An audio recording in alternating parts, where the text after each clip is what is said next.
예금과 적금으로는 부족합니다. 2천억 원을 굴리는 자산운용사 대표의 대답입니다. 코스피 6천도 가능하다고 말합니다. 엔비디아 250달러도 확신합니다.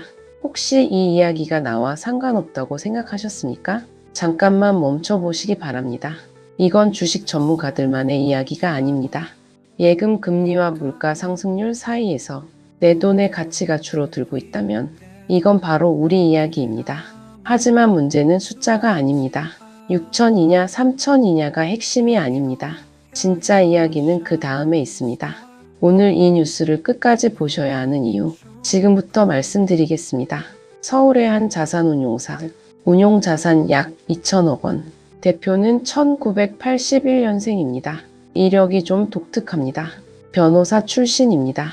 서울대 법대를 졸업하고 이화여대 로스쿨을 나왔습니다.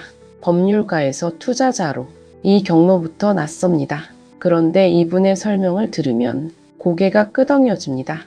변호사라고 해서 계약서만 본 게 아닙니다. 딜 구조 설계부터 협상, 인수 후 통합까지 투자의 전 과정을 경험했습니다. 한컴그룹에서 자산운용사 인수를 총괄하면서 해외 투자자와 국내 주주 간 갈등을 조율했고 그 신뢰가 사면임의 비결이 됐습니다. 지금은 CEO 7년 차입니다. 회사 이름도 바뀌었습니다. 파인아시아에서 AK 파트너스로. 이 변화는 단순한 간판 교체가 아닙니다. 투자 DNA 확장 선언입니다. 여기서 핵심을 한 문장으로 정리하겠습니다. 지키는 투자에서 개입하는 투자로. 그는 PE하우스를 출범시켰습니다.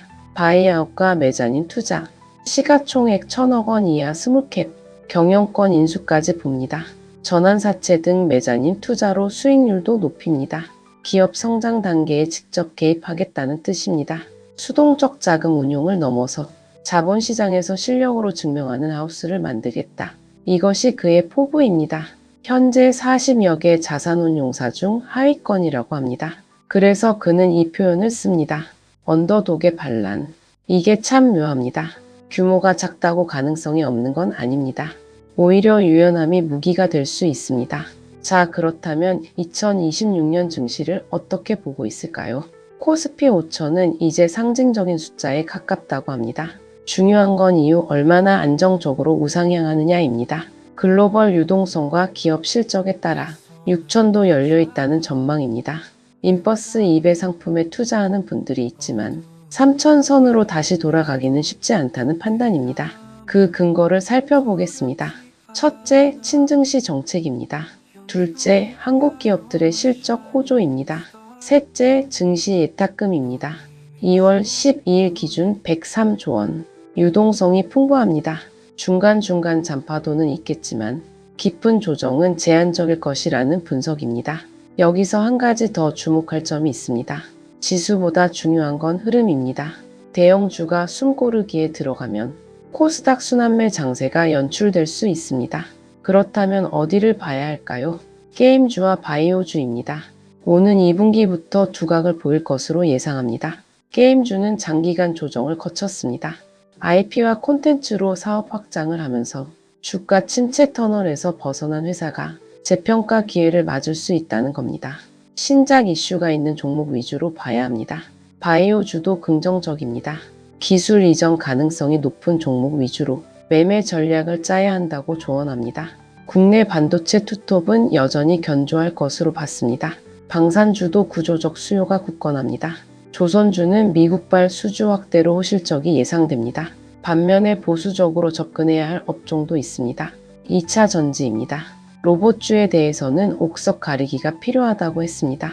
피지컬 AI를 구현할 만한 기술이 있는지, 실제 매출이 흑자로 이어지는지 따져봐야 한다는 겁니다. 결국 올해도 업종과 종목 간 차별화가 중요해질 가능성이 높습니다. 여기서 헷갈리시는 분들 많으실 겁니다. 그러면 주식 투자를 공격적으로 하라는 건가요? 아닙니다. 그의 말을 정리하면 이렇습니다. 예금과 적금은 자산을 불리는 수단이 아닙니다. 지키는 수단에 가깝습니다. 물가 상승률을 고려하면 장기적으로 실질 구매력을 유지하기도 쉽지 않습니다. 그래서 저축으로 목돈을 만든 뒤 투자에 나서는 게 수익률 측면에서 낫다는 겁니다. 다만 한 가지 분명히 선을 긋습니다. 생활비를 투자하는 것, 비상금을 투자하는 것, 빚을 내서 투자하는 것, 이건 도박에 가깝다고 일갈합니다. 초보 투자자라면 어떻게 해야 할까요? 코스피 200이나 S&P 500 같은 지수를 추종하는 적립식 펀드나 ETF를 추천합니다. 시장 전체의 성장을 누리는 방법입니다. 타이밍을 맞추는 건 어렵습니다. 좋은 자산에 오래 머무는 게 중요합니다. 해외 주식도 살펴보겠습니다. 장기 수익률 대표 주자로 꼽은 종목들입니다. 엔비디아, AI 연산의 핵심인 GPU 시장을 사실상 지배하고 있습니다. 데이터 센터와 AI 소프트웨어 생태계까지 확대되고 있습니다. 연내 $250 진입을 확신했습니다. 마이크로소프트, 애저 클라우드 기반 AI 플랫폼과 오피스 제품군의 AI를 결합하면서 성장 지속성이 높아졌습니다. 알파벳, AI 기반 광고와 클라우드 확장 전략을 추진 중입니다. 이 세 종목에 대해서는 AI 소프트웨어와 하드웨어 수요가 확대되는 구조에서 안정적인 성장과 현금 흐름을 기대한다고 했습니다. 퀄컴도 주목합니다. 모바일 반도체에서 AI 엣지 컴퓨팅으로 확장 중입니다. 연내 $200까지 가능하다는 전망입니다. ASML은 극자외선 노광 장비 공급 독점 기업입니다. AI와 고성능 컴퓨팅 확대로 반도체 수요는 장기적으로 유효합니다. 전력과 유틸리티도 놓치지 않았습니다. AI 데이터 센터가 늘어나면서 전력 인프라 기업이 간접 수혜를 볼 수 있습니다. 헬스케어와 바이오도 장기 성장 축입니다.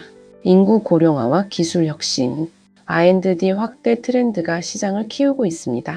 개인적으로는 양자 컴퓨터 대표주인 IOQ를 선택했다고 합니다. 국내 ETF 시장도 짚어보겠습니다. 지난 9일 기준 ETF 순자산이 350조 원을 돌파했습니다. 장기 ETF로는 코덱스 200과 타이거 200을 추천합니다.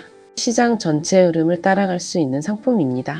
고배당 ETF도 필수라고 합니다. 장기적인 배당 수익으로 현금 흐름을 확보할 수 있어 중년 이상의 투자자에게 매력적입니다. ISA나 개인연금 계좌와 결합하면 세제 혜택까지 받을 수 있습니다. 글로벌 시장에서는 S&P 500 ETF가 기본입니다. AI와 빅테크에 함께하고 싶다면 나스닥 100 ETF도 선택지가 됩니다. 가장 중요한 건 운용 보수와 분배금 정책, 그리고 투자 목적을 명확히 하는 겁니다. 여기까지 정리하면 이렇습니다. 지수 상승이 아니라 차별화 장세, 미래가 장밋빛으로 보이실 수 있습니다. 하지만 잠시 멈춰 보겠습니다. 끝까지 봐야 할 이유, 지금부터입니다. 문제는 숫자가 아닙니다. 6천이냐 3천이냐, 그게 핵심이 아닙니다. 모두가 놓친 진짜 포인트는 따로 있습니다. 자본이 움직이는 방향입니다. 서학개미가 늘고 있습니다. 해외 주식에 투자하는 개인이 계속 증가합니다. 그렇다면 국내 증시로 돌아올 묘수는 있을까요? 이 대표는 이렇게 답합니다. 개별 종목이 아닙니다. 제도와 구조가 바뀌어야 합니다. 기업의 주주환원 확대, 배당과 자사주 매입입니다. 지배구조 개선, 투명한 IR, 이것이 실질적인 밸류업입니다. 세제 측면도 살펴야 합니다. 장기 보유 주식에 대한 양도세 완화, 배당소득 세율이나 이런 조치가 투자자에게 국내 주식을 오래 들고 갈 이유를 만들어줍니다. 기업이 배당을 확대하거나 자사주를 소각하면 세제 혜택과 평가상 가점 같은 직접적인 인센티브가 필요합니다. 거래세이나 ISA와 연금계좌 한도 확대, 이런 간접 비용 절감도 장기 수익률을 높이는 수단입니다. 그리고 그가 가장 강조한 게 있습니다. 제일 중요한 것은 정책 메시지라는 겁니다. 어떤 정부든 국내 증시를 투기 억제가 아니라 장기 투자 장려 관점에서 일관되게 지원한다는 신호를 줘야 합니다. 그래야 서학개미 자금도 점진적으로 국내로 돌아올 수 있습니다. 이건 단기 전망이 아닙니다. 자본시장 체질 변화 이야기입니다. 그리고 더 큰 질문이 남습니다. 왜 예금보다 주식이라고 말할까요?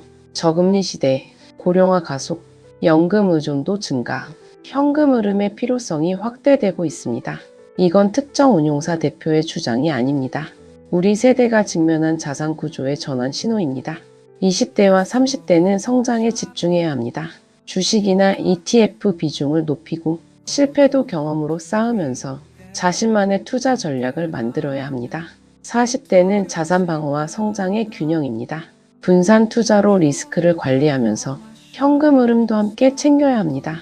50대 이후는 수익률보다 안정성입니다.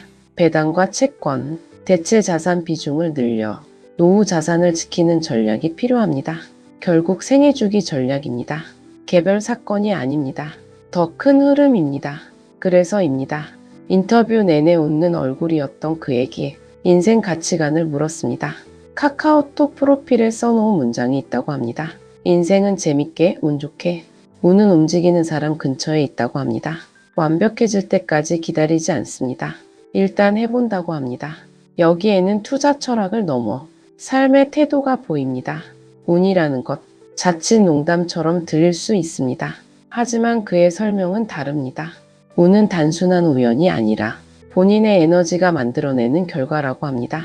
옳은 방향으로 뿜어져 나오는 열정과 행동, 그것이 좋은 에너지를 만들고 그 에너지가 결국 운을 불러옵니다. 과정 속에서 실수도 합니다. 하지만 예상치 못한 기회와 행운이 그 실수 뒤에 따라왔다는 겁니다. 모든 연령대에 공통되는 원칙이 있습니다. 빚을 내서 하는 투자, 유행을 좇는 투자, 이 두 가지는 피해야 합니다. 시장에 남아있는 사람이 결국 복리를 경험합니다. 타이밍이 아닙니다. 태도입니다. 지금 우리에게 필요한 건 무엇일까요? 지수를 맞추는 능력일까요? 아니면 구조를 읽는 시선일까요? 오늘 뉴스의 한 문장 정리입니다. 지수는 숫자지만 자산은 태도입니다. 다음 시간에는 지금 논의되고 있는 세제 변화가 우리 연금 계좌에 어떤 영향을 줄지 구체적으로 살펴보겠습니다. 여러분은 지금 지키는 전략을 택하고 계십니까? 아니면 흐름에 올라타고 계십니까? 구독과 좋아요는 한 번 더 생각해 보게 만드는 힘이 됩니다. 오늘도 행복한 하루 되세요. 감사합니다.